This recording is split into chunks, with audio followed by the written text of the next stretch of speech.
So, a couple hours later, a couple broken knuckles, and we've got a lot of parts off.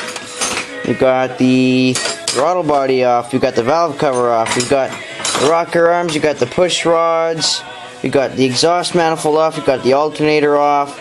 I've got the power steering unbolted. It's not off, but you know, it's just kind of sitting there. And all we have to do to take off the head now is the motor mount and the thermostat and the water temperature sensor area thingamabob. I don't know what it's called. I disconnected the fuel line just now, and thank God I didn't get the fuel shooting in my face like I did last time. And I'm gonna leave the intake on actually, because I'm gonna probably save some time, and it might be a little easier in the long run, because I had a real hard time getting those ones off and back on the other car. So it's, I don't know, lots of shit. We got it all categorized in all these little buckets, all of our parts that are just sitting everywhere. Oh, what's this? That looks like the head gasket we just pulled out. Guess what? It is just a blown head gasket. On cylinder number 2, the water jacket is leaking. It's cracked in the water jacket, and it's getting into the cylinder through the compression rings. It's that big ass crack right there. And also on cylinder number 4, right there, you can see that was the same problem as my other Cavalier. So I gotta grab another one of these. I still don't have the head off. I just managed to pull it out through that little opening in there. And I guess we found our problem. One more thing I should point out. I got lucky with a car that has 340,000 kilometers. Take a look at my nice red and clean transmission fluid. That tells me it either just had a change or it's got a newer transmission.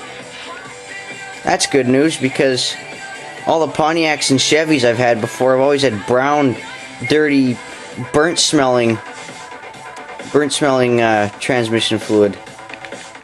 Also, a new battery and new tires also helps with the safety.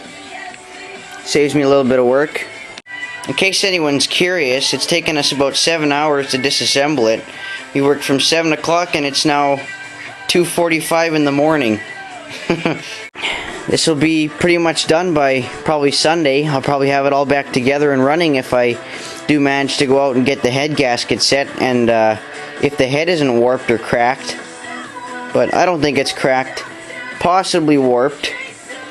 But if not, it wouldn't be that bad, because the car was still running very well.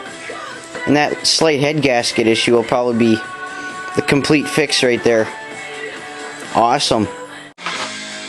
Okay everybody, we're ready for liftoff now of the cylinder head.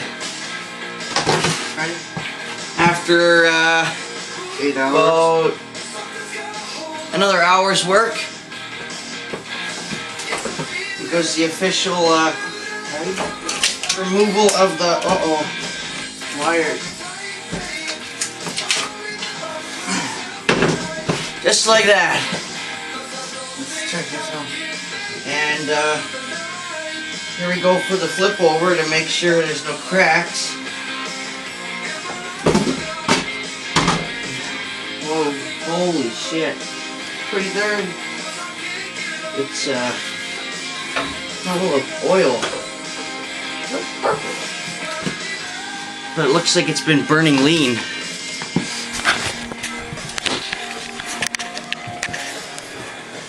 See the, I think that's the exhaust valve.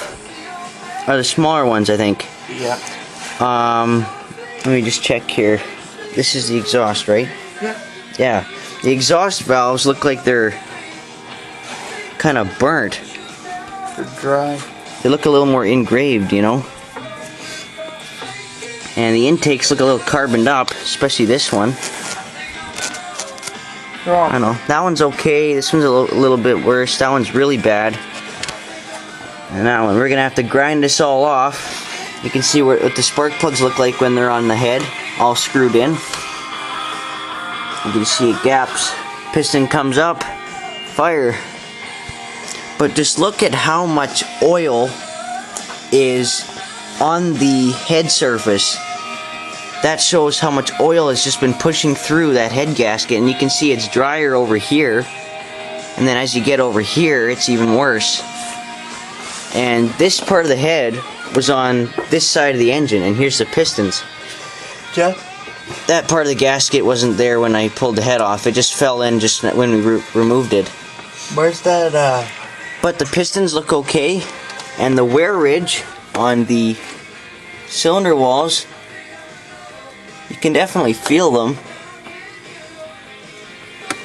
But I don't feel like reboring anything. It seems to be fine for me. Might burn a little bit of oil, but whatever. too lazy to do. And in here, you got more cleanup to do, especially right there. These are where the hydraulic lifters are. And that's what, and under those little, believe it or not, plastic covers with that one bolt you see right there. Underneath there are the hydraulic lifters. And that's what's gone bad on the other car. It made it tick like that. And I didn't feel like ripping the head off twice, even though I just replaced it, just to do that job. Because it's like doing another head gasket, and to me it wasn't really worth it to do it a second time, so I thought I would just get a different vehicle. But then look under here. That's the water jackets where the coolant flows through, but I don't know if you can see it too very good, but that's brown coolant. Orange. It's kind of an orangey color. That's, well, it's supposed to be green.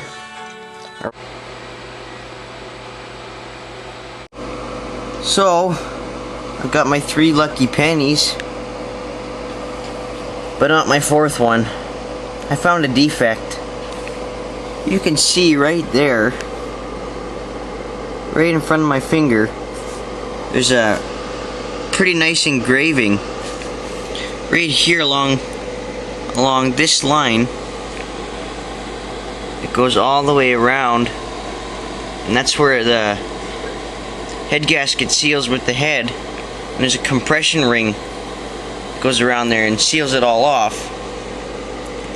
But it's right next to this, that piece right there, and that goes in where the water jack is. And if you can see how it's black, and it starts off right there, nice and engraved, and runs along into this. I've sanded off quite a bit with my steel wool, but that's exactly where the head gasket blew. So,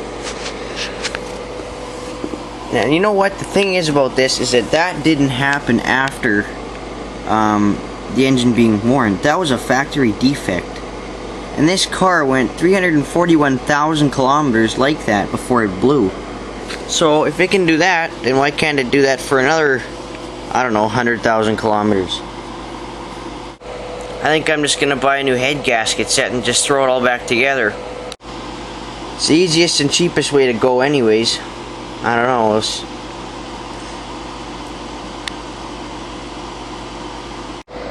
And now I have to make some money so I can afford to buy this new head gasket set, because you know it is $180. My poor Sunfire. It's gonna be sitting like that for probably a week. Oh well.